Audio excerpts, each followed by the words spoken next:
యెహోవా భక్తుల మరణము ఆయన దృష్టికి విలువ గలది. దేవునికి స్తోత్రం కలుగును గాక. హెబ్రోను దైవజనుల్ని, విశ్వాసుల్ని ప్రత్యేకంగా గమనిస్తున్నాను నేను. వింతగా ఉంది నాకు. ఇప్పటివరకు నాకు దృష్టిలోకి వచ్చిన వాళ్ళలో, మన తరంలో నాకు దృష్టిలోకి వచ్చిన వాళ్ళలో హతసాక్షులైన వాళ్ళలో ఎక్కువ మంది హెబ్రోను వాళ్ళు ఉన్నారు. బొల్లాపల్లి దగ్గర హతసాక్షి అయిన సుబ్బరావమ్మ హెబ్రోన్ విశ్వాసే. వికారాబాద్ దగ్గర హతసాక్షి అయిన సంజీవయ్య సంథింగ్ దైవజనుడు హెబ్రోను సేవకుడే. మొన్న నిద్రించిన దైవజనుడు కూడా, హతసాక్షి అయిన దైవజనుడు కూడా హెబ్రోను సేవకుడే.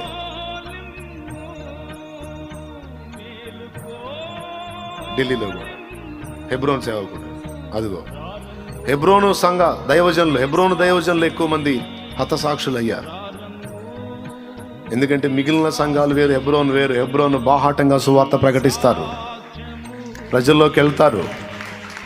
వాళ్ళ ఓర్పు, సహనం స్పెషలే. ఆ సువార్త చెప్తుంటే వాళ్ళని తిట్టి, కొట్టి, దూషించి తరుముతా ఉంటే గొర్రె పిల్ల కనపడేది అక్కడ వాళ్ళని చూస్తే మనకి. అదే ప్లేస్లో నువ్వు నేను ఉన్నావు అనుకో, కరపత్రాల సంచి ఆడబెట్టి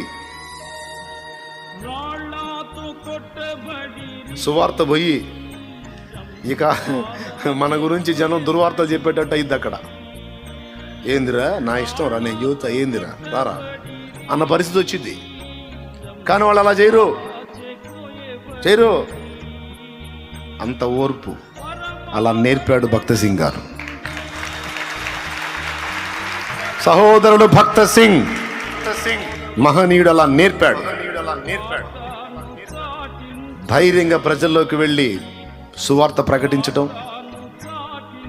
దేవుని నామాన్ని మహిమపరచటం, ప్రభు సువార్తను ఊరేగించటం,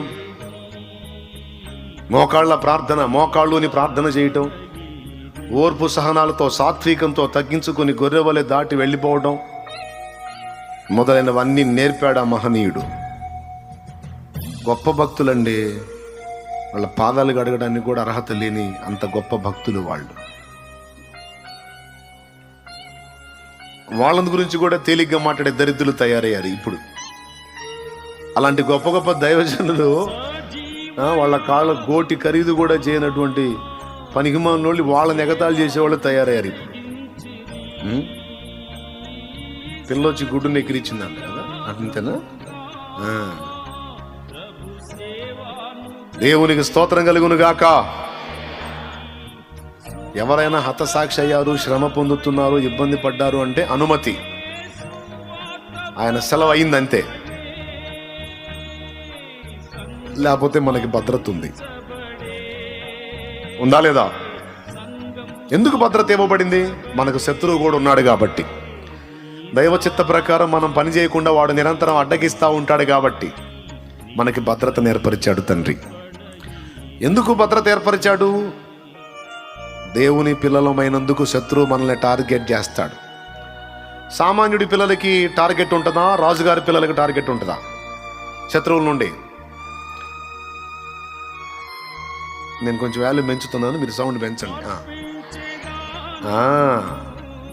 రాజుగారి పిల్లలకి డేంజర్. ఎందుకంటే పిల్లల్ని వైనం చేస్తే నెక్స్ట్ ఉండదు కాబట్టి. సామాన్యుడి బిడ్డ కంటే కూడా రాజుగారి పిల్లలకి దాడి ఎక్కువ. అందులో ఇప్పుడు మనం రాజాది రాజు పిల్లలం. శత్రువుకి స్పెషల్గా టార్గెట్ అవుతాం. అంతా స్పెషలే. మన టార్గెట్ కూడా స్పెషలే, ట్రీట్మెంట్ స్పెషలే, నడిపింపు స్పెషలే, అంతా స్పెషలే. మరి శత్రువులు కూడా మనకి మిగిలిన వాళ్ళ కంటే డిఫరెంట్గానే ఉంటారు. దాడులు అంతే ఉంటాయి. అయితేనే భద్రత కూడా అంతే ఉంది.